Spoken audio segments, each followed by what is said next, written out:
নমস্কার।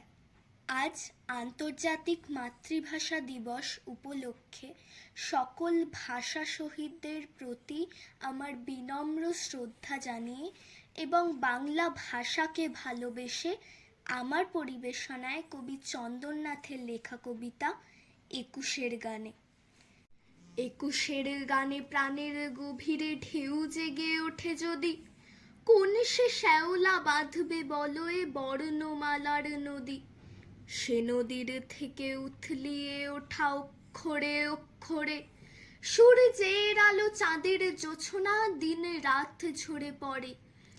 এদেশ ওদেশ সে দেশ পেরিয়ে হাওয়া এসে এইখানে বিহবল হয়ে থমকে দাঁড়ায় একুশের জয়গানে।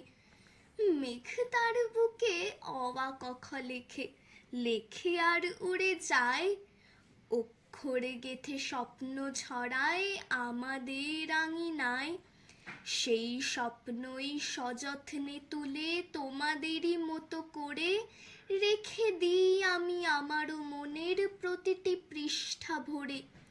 সেই আমাদের জীবনী শক্তি, সেই তো আসল প্রাণ।